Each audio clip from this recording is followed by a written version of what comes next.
Assalamualaikum warahmatullahi wabarakatuh. Perkenalkan, nama saya Eli Rahmawati, NIM T 2018 1155 dari Prodi PAI kelas A4. Di sini saya akan menjelaskan mengenai metode pembelajaran qiraati.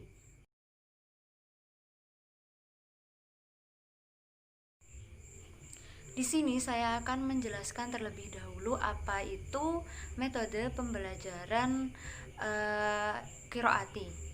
Metode pembelajaran qiraati adalah salah satu metode pembelajaran membaca Al-Quran dengan cara membiasakan membaca dengan lancar, cepat, tepat, dan benar sesuai dengan makhorijul huruf dan tajwidnya. Metode qiraati ini pertama kali disusun pada tahun 1963. Namun pada waktu itu buku metode qiraati ini masih belum disusun dengan baik. Berawal dari metode qiraati inilah kemudian banyak bermunculan metode membaca Al-Quran yang lain seperti metode tilawati, metode iqra, metode dirosati, dan lain sebagainya.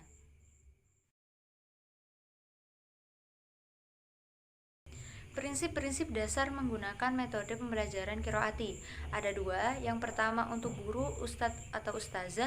Yang kedua untuk santri atau murid. Yang pertama, prinsip dasar untuk guru, ustadz atau ustazah. Guru, ustadz atau ustazah tidak boleh menuntun muridnya ketika membaca Al-Quran.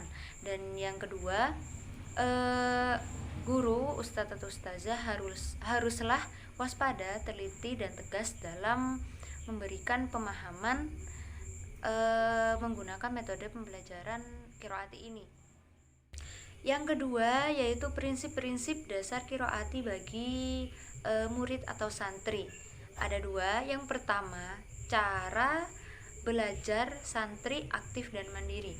Di sini maksudnya adalah santri dituntut untuk keaktifannya, konsentrasinya, dan memiliki tanggung jawab terhadap dirinya sendiri tentang bacaan Al-Qur'annya.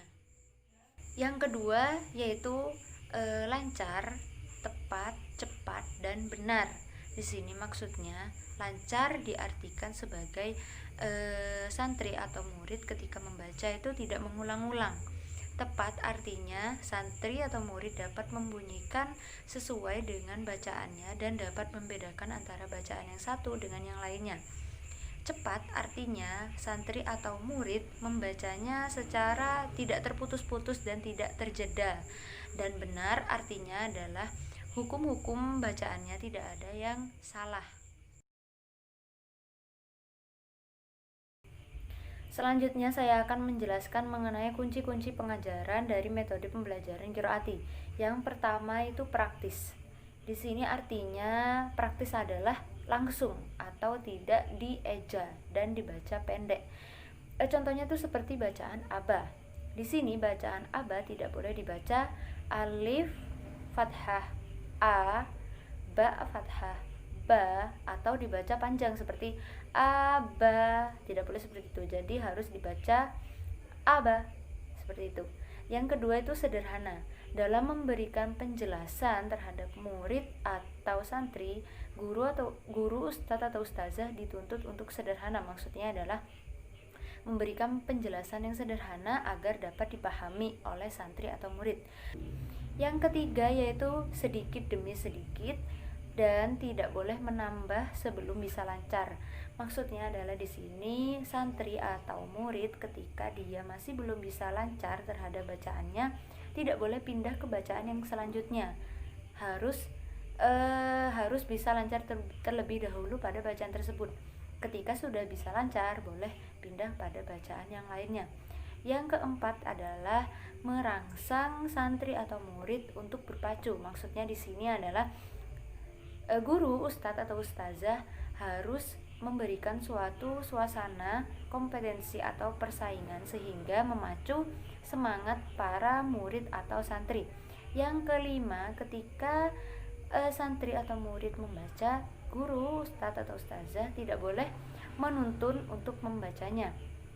Yang keenam, guru, ustadz atau ustazah haruslah waspada ketika santri atau murid itu membaca dengan salah. Jadi ketika santri atau murid membaca bacaan yang salah, harus langsung ditegur dan dibenarkan. Jangan menunggu bacaan yang dibaca itu selesai. Dan yang ketujuh, bisa karena terbiasa.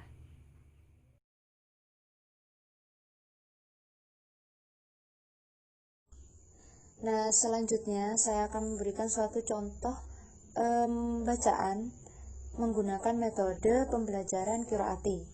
Nah, di sini saya mempunyai buku bacaan metode qiraati yang jilid 1 dan jilid 2.